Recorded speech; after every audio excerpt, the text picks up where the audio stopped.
नेत्यांनी आणि अधिकाऱ्यांनी एकत्र येऊन आंबेगावच्या भूमिपुत्रांच्या जमिनी मोठ्या कंपन्यांना आंदण देण्याचं धोरणच चालू केलं आहे असं आम्ही म्हणत नाही, असं आंबेगाव तालुक्यातील चांडोली खुर्द गावचे स्थानिक भूमिपुत्र म्हणत आहेत।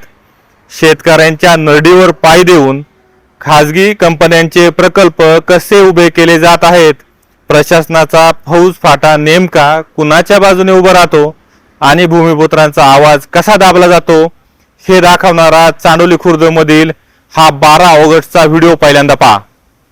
गाडी काढून घ्या, गाडी काढून घ्या, त्यांना काम सुरू करू। नाही नाही गाडी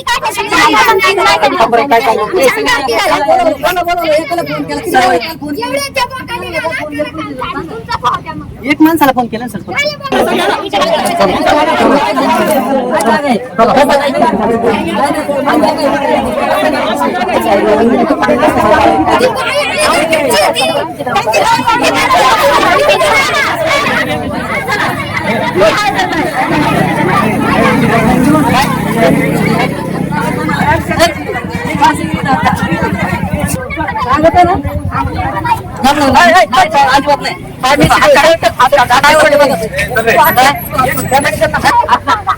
समजून सांगितलं आपल्याला घ्यायचं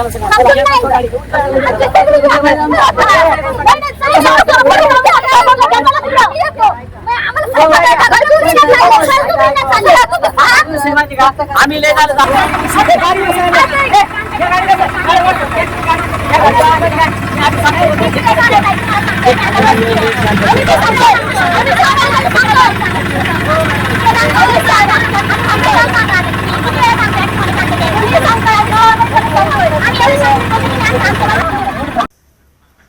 घटना अशी आहे की आंबेगाव तालुक्यातील चांडोली खुर्द गावामधील शेतकऱ्यांच्या जमिनीमधून खाजगी कंपनीच्या वीज वाहिन्या आणि खांब उभारण्याचे काम सुरू करण्यात आले। शेतकऱ्यांचा प्रचंड विरोध होता। उभारण्यात येणाऱ्या हाय व्होल्टेज तारांजवळ लोकांची घरे होती। भविष्यात लहान मुलांना जीवांचा धोका होता। नुकसान भरपाईचा प्रश्न होता। शेतकऱ्यांचा या कामाला प्रचंड विरोध होता, पण तरीही कुणाला न जुमानता पोलीस बंदोबस्तामध्ये काम पूर्ण करण्यात आले आणि विशेष म्हणजे हे काम सुरू असताना प्रशासन आणि पोलिसांचा मोठा फौजफाटा तेथे उपस्थित होता। विरोध झाला, मात्र तो पोलिसांच्या फौजफाट्यापुढे टिकू शकला नाही। सामान्य शेतकऱ्याला आपल्या शेतामध्ये जाण्यासाठी पुढच्या शेतकऱ्याकडून साधा रस्ता हवा असेल तरी त्या रस्त्यासाठी वर्षानुवर्ष महसूल कार्यालयाचे उंबरठे झिजवावे लागतात। जमिनीच्या केससाठी 2-5 वर्ष न्यायालयामध्ये फेरे मारावे लागतात। पण मोठ्या अदानी अंबानी यांना तुमच्या जमिनीवर प्रकल्प उभा करायचा असेल तर विरोध करणाऱ्या शेतकऱ्यांना पोलिसांनी ताब्यात घेऊन पिंजरा गाडीमध्ये भरण्याचा प्रयत्न केला जातो। मग प्रश्न असा आहे की मग आपल्या बापजाद्याची जमीन वाचवण्यासाठी आवाज उठवायचा नाही का?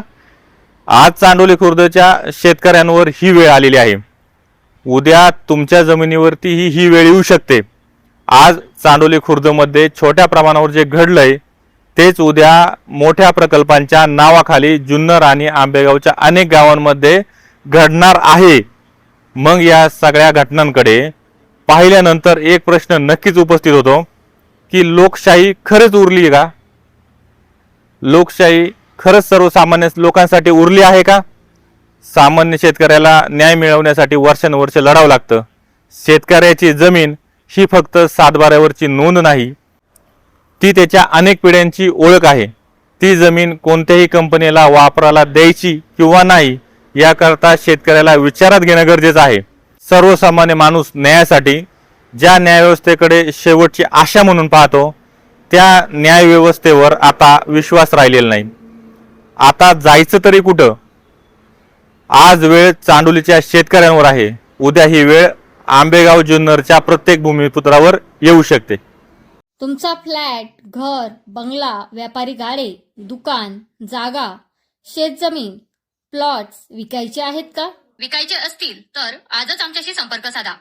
स्थावर मालमत्ता खरेदी विक्रीसाठी आंबेगाव तालुक्यातील विश्वसनीय नाव म्हणजे सीता प्रॉपर्टीज. आमची वैशिष्ट्ये: जलद व्यवहार, तुमच्या प्रॉपर्टीजची योग्य किंमत, मालक व ग्राहक यांच्यात समोरासमोर पारदर्शक व्यवहार. आमचा संपर्क 7972 82 24 33 व 80 10 25 09 54.